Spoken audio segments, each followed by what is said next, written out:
is, well, a load of rubbish.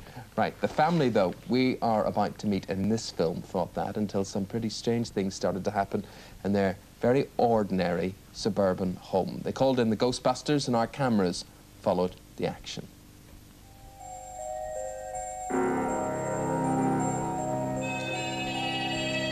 It all started when I bought the guitar as a little gift for my grandson. I was lying sleeping on the couch and I heard the music Polly Wolly Doodle. I assumed my grandson had left it on. So the next night, I thought I'll take the batteries out. And it went on again at the same time, 1 o'clock every morning. And it's just played since then. That is the tune that's been playing in the family home every single morning now for months, and it's very alarming to this family. They're seeking an explanation. We're here tonight, hopefully, to provide that explanation. I've opened up the back of the guitar, and there's no internal timing mechanism, there's no power supplies within the guitar, so in my opinion, the sound isn't coming from this particular instrument. We feel that the sound is coming from somewhere within this cupboard. Now, what we aim to do tonight is to empty the contents to see if we can find some device, perhaps, that's causing this tune to be played. Now, if we can't find that, what we're going to do is to have a psychic medium to see if she can tune in to the spirit world and find out a cause for why this is happening. I feel like Paul Daniels' assistant. Last week, I discovered the phenomenon of a little girl in this cupboard. I wasn't too interested in the sound of the music because I thought perhaps a physical material reason could come up for that. I was thrown last week 4 times, and the child seems to be very, very angry. I felt a little girl close to my foot who actually felt my toe. I tried to head for my mother, and I felt her pushing me back. See that? Oh, girl, again.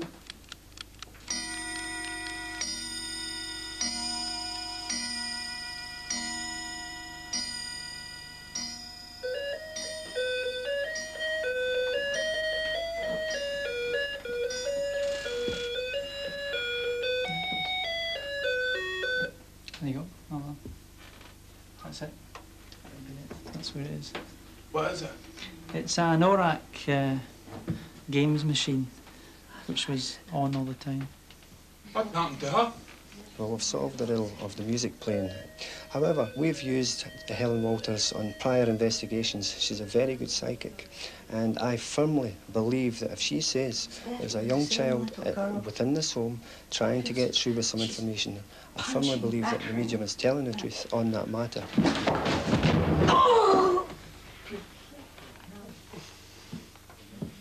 Let's explain a few things, just to clear up a few things in that film. First of all, the family involved did not want to be identified. That's why you saw shots of people's feet and things like that. Secondly, that lady falling down there, well, Malcolm Robinson, who was the paranormal researcher, who went to examine all of this, is with me now in the studio. Malcolm, why was the lady falling down? Well, she got psychically pushed from a presence within that cupboard. And as you saw from that piece of film there, it was quite distressing. But this young girl, the psychic, this young girl within the house was manipulating this ORAX games machine as a means to communicate with this family. Now, this young girl is the ghost. That's for correct, want of a better word, yeah, right? That's correct. She was manipulating this machine. Well, this is what I'm speculating. If we look back into Victorian England, they used trumpets and tambourines. They moved up into there, they played themselves. So that was the spirits manipulating these musical instruments as a means of communication to the sitters in the room. We were able to get a sketch of this young girl because the psychic was able to put this down on paper. What do we know about this girl? Well, this little girl, the lady in the house said that she came from Carronshore. Now, Carronshore is a small town near Falkirk, the outskirts of Falkirk. We're currently undertaking research work to try and find out who this little girl is. What we have ascertained through our psychic mediums, the little girl was called Emily Woods.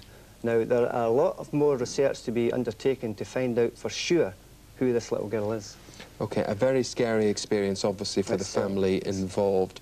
Do ghosts, do people like this little girl mean to scare by and large? I don't think so, not by and large, no. They're just earthbound entities who find themselves in a condition close to Earth, in which we try to release these spirits from this earthbound condition.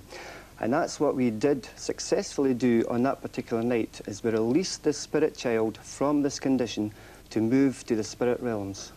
OK, Malcolm, fascinating. We'll be talking to you later in the programme. Has it altered your view of what exists or doesn't exist? Give us a ring and let us know.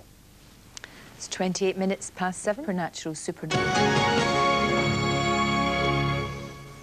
Good morning from me as well. All this week here on GMTV, we're taking a special look at the supernatural. The phone lines have been open since early this morning to find out what you think about all of this. Here is the final result as built up from the phone calls that have come in this morning. So far, 89% of you think that there is or could be something out there, and 11% of you think basically, well, the supernatural is super nonsense. Malcolm Robinson. Malcolm, good morning to you. Good morning. Was that not just there was something wrong with that toy, the battery, something wrong with it, or was that really a ghost that was using that? Yeah, as I said earlier, we believe that this young spirit child was using this Orax games machine as a means of communication to let the family know that she was there. That's what we believe. Right, why would she do that though? What does she want?